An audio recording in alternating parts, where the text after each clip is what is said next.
ಇನ್ನು ರಾಜ್ಯದಲ್ಲಿ ಯೂರಿಯಾ ಗೊಬ್ಬರದ ಅಭಾವ, ರೈತರು ವಿಪರೀತ ಸಿಟ್ಟಾಗಿದ್ದಾರೆ. ಹಲವಾರು ಜಿಲ್ಲೆಗಳಲ್ಲಿ ಪ್ರೊಟೆಸ್ಟ್ ಮಾಡ್ತಾ ಇದ್ದಾರೆ. ಕೆಲವರು ಅಸಹಾಯಕರಾಗಿ ಮಾತಾಡ್ತಾ ಇದ್ದಾರೆ. ಯೂರಿಯಾ ಗೊಬ್ಬರ ಅಭಾವ, ಯೂರಿಯಾ ಗೊಬ್ಬರಕ್ಕಾಗಿ ಸರತಿ ಸಾಲಿನಲ್ಲಿ ರೈತರು ನಿಂತಿದ್ದಾರೆ. ಖಾಸಗಿ ಆಗ್ರೋ ಏಜೆನ್ಸಿಗಳ ಮುಂದೆ ರೈತರು ಹಗಲು ರಾತ್ರಿ ಎಂದೇ ಕ್ಯೂ ನಿಂತಿದ್ದಾರೆ. ಕೊಪ್ಪಳ ಜಿಲ್ಲೆ ಕುಷ್ಟಗಿಯಲ್ಲಂತೂ ಗೊಬ್ಬರಕ್ಕೋಸ್ಕರ ಮುಗಿಬಿದ್ದಿದ್ದಾರೆ. ಕೆಲವು ಕಡೆ ಬ್ಲಾಕಲ್ಲಿ ಮಾಡ್ತಾ ಇದ್ದಾರೆ, ಕೆಲವು ಕಡೆ ಇಲ್ವೇ ಇಲ್ಲ ಅಂತಾರೆ. ಒಬ್ರಿಗೆ 1 ಚೀಲ ಅಂತಾರೆ, 2 ಚೀಲ ಅಂತಾರೆ. ಮುಂಗಾರು ಚೆನ್ನಾಗಿದೆ, ಬಿತ್ತನೆ ಮಾಡಿಬಿಟ್ಟಿದ್ದಾರೆ. ಈಗ ಯೂರಿಯಾ ಹಾಕಲಿಲ್ಲ ಅಂತಂದರೆ ರೋಗ ಬಂದ್ಬಿಡುತ್ತೆ ಗಿಡಗಳಿಗೆ. ಪಾಪ ರೈತರ ಕಷ್ಟ ಕೇಳೋರು ಯಾರು?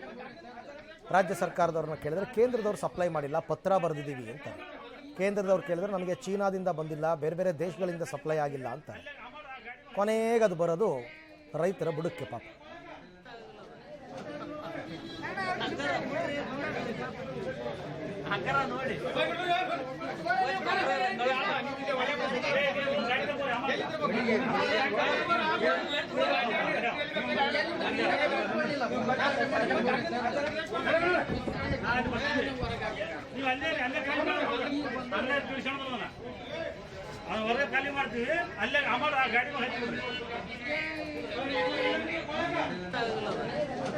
ಇದೆಲ್ಲ ನೀವು ನೋಡ್ತಾ ಇರೋದು ಕೊಪ್ಪಳ ಜಿಲ್ಲೆ ಕುಷ್ಟಗಿಯ ದೃಶ್ಯ.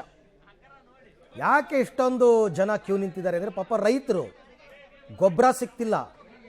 ನೀವು ಕರೆಕ್ಟಾಗಿ ಗೊಬ್ಬರ ಕೊಟ್ಟಿದ್ದಿದ್ರೆ ಅವ್ರು ಯಾಕೆ ಈ ಥರ ಕ್ಯೂ ನಿಲ್ಲಬೇಕು? ರಾತ್ರಿ ಎಲ್ಲ ನಿಲ್ತಾರಂತೆ. ಹಲವಾರು ಜಿಲ್ಲೆಗಳಲ್ಲಿ ಈ ಸಮಸ್ಯೆ ಆಗಿದೆ. ಕೊಪ್ಪಳದಲ್ಲಿ ಗೊಬ್ಬರ ಸಿಗದೆ ರೈತ ಮಣ್ಣು ತಿಂದ ವಿಚಾರ.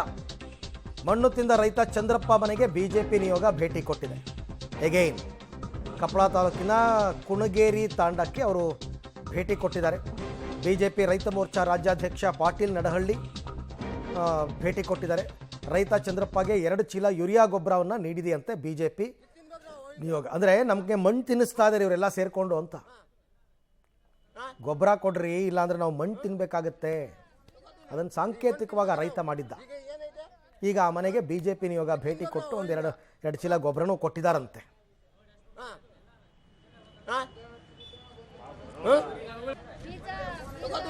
ಈಗ ಮಣ್ಣು ತಿನ್ಬೇಕ ನಾವು? ಈಗ ಏನೈತೆ ಇದು ತಿನ್ಬೇಕು ನಾವು ಹಿಂಗ ಅಗ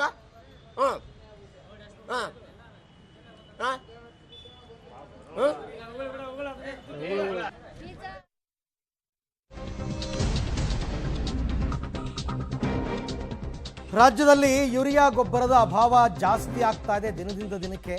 ಕೃಷಿ ಸಚಿವ ಚಲುವರಾಯಸ್ವಾಮಿ ಪ್ರತಿಕ್ರಿಯೆ ಕೊಟ್ಟಿದ್ದಾರೆ. ಅವರೇನು ಹೇಳ್ತಾರೆ? ಬಿಜೆಪಿ ಅವರಿಗೆ ಕೇಂದ್ರಕ್ಕೆ ಹೋಗಿ ಕೇಳೋ ದಮ್ಮಿಲ್ಲ, ಸುಮ್ಮನೆ ನಮ್ಮ ಮೇಲೆ ಆರೋಪ ಮಾಡ್ತಾರೆ. ಎಲ್ಲ ಎಂಪಿಗಳಿಗೆ ಪತ್ರ ಬರೆದು ಮನವಿಯನ್ನು ಮಾಡಿದ್ದೀವಿ, ಕೇಂದ್ರದಿಂದ ಗೊಬ್ಬರ ಕೊಡಿಸಿ ಅಂತ. ಕೇಂದ್ರ ಸರ್ಕಾರವೇ ನಮಗೆ ಗೊಬ್ಬರವನ್ನು ಒದಗಿಸೋದು ಯಾವಾಗಲೂ ಕೂಡ. ಆದರೆ ಬಿಜೆಪಿಯವರು ಈ ವಿಚಾರದಲ್ಲಿ ರಾಜಕೀಯ ಮಾಡಿಕೊಂಡು ನಮ್ಮ ವಿರುದ್ಧ ಪ್ರೊಟೆಸ್ಟ್ ಮಾಡ್ತಿದ್ದಾರೆ ಅಂತ ರಾಜ್ಯ ಬಿಜೆಪಿ ಪ್ರತಿಭಟನೆಗೆ ಚಲುವರಾಯಸ್ವಾಮಿ ಅವರ ಆಕ್ರೋಶ. ಯೂರಿಯಾ ಗೊಬ್ಬರ ಅಭಾವ ಖಂಡಿಸಿ ಬಿಜೆಪಿಯವರು ಪ್ರತಿಭಟನೆಗೆ ಕರೆ ಕೊಟ್ಟಿದ್ದಾರೆ. ಇದರಲ್ಲೂ ರಾಜಕೀಯ ಮಾಡ್ತಾರೆ ಅಂತ. ನಾನು ಮೊನ್ನೆ ಭಾಳ ಸ್ಪಷ್ಟವಾಗಿ ಯಾವ್ಯಾವ ಜಿಲ್ಲೆಯಲ್ಲಿ ಪ್ರಾಬ್ಲಮ್ ಇರ್ತಕ್ಕಂಥ ಜಿಲ್ಲೆಯಲ್ಲಿ ಎಷ್ಟೆಷ್ಟು ನಾವು ಸರಬರಾಜು ಮಾಡಿದ್ದೀವಿ ಅಂತ ಹೇಳಿ ಅಂಕಿಅಂಶ ಸಹಿತ ಕೊಟ್ಟಿದ್ದೀನಿ. ಮತ್ತು ನಾನು ಎಲ್ಲ DC ಅವ್ರ ಜೊತೆ ಮಾತಾಡಿದ್ದೀನಿ, ನಮ್ಮ ಜಾಯಿಂಟ್ ಡೈರೆಕ್ಟರ್ ಹತ್ರ ಮಾತಾಡಿದ್ದೀನಿ. ನಮ್ಮ ಸರ್ಕಾರದ ಮುಖ್ಯ ಕಾರ್ಯದರ್ಶಿಗಳು ಸಹ ಶಾಲಿನಿ ರಜನೀಶ್ವರು ನಿರಂತರವಾಗಿ ಎಲ್ಲ DC ಜೊತೆ ಸಂಪರ್ಕದಲ್ಲಿದ್ದಾರೆ. ನಮ್ಮ ಕಾರ್ಯದರ್ಶಿ ಸೆಲ್ವಕುಮಾರು, ಕಮಿಷನರು ಪಾಟೀಲು, ಡೈರೆಕ್ಟರ್ ಪುತ್ರ ಸಹ ನಿರಂತರವಾಗಿ ಈ ವಿಚಾರದಲ್ಲಿ ಸಂಪರ್ಕದಲ್ಲಿದ್ದಾರೆ. BJP ಅವ್ರಿಗೆ ಏನಾಗಿದೆ, ಏನು ಮಾಡೋಕ್ಕೆ ಕೆಲಸ ಇಲ್ಲ.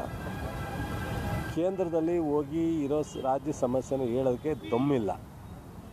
ಏನಂತಾರೆ ಕನ್ನಡದಲ್ಲಿ, ನಮ್ಮ ಮಂಡ್ಯ ಭಾಷೆಯಲ್ಲಿ ದಮ್ಮಿಲ್ಲ. ನಾನು 15 ದಿವಸ ಮುಂಚಿತವಾಗಿ ಎಲ್ಲ MPಗಳಿಗೆ ಲೆಟ್ರ್ ಬರೆದಿದ್ದೀನಿ. ಈ ರೀತಿ ಸಮಸ್ಯೆ ಆಗುತ್ತೆ, ನೀವೆಲ್ಲ ಕೋಆರ್ಡಿನೇಟ್ ಮಾಡಬೇಕು ಅಂತ. 4 ಜನ ಮಂತ್ರಿಗಳಿಗೂ ಲೆಟ್ರ್ ಬರೆದಿದ್ದೀನಿ. ಮತ್ತು ನಮಗೆ ಬೇಕಾಗಿರ್ತಕ್ಕಂಥ ಅವರ ಅಲೊಕೇಶನ್ ಪ್ರಕಾರನೇ 1.5 ಲಕ್ಷ ಏನು ಮೆಟ್ರಿಕ್ ಟನ್ನು ಸರಬರಾಜು ಆಗಬೇಕು. ಅದ್ರ ಬಗ್ಗೆ ನಾನು 1 ತಿಂಗಳಿಂದ ಮಂತ್ರಿಯವ್ರನ್ನ ಭೇಟಿ ಮಾಡಿಕೊಟ್ಟಿದ್ದೀನಿ.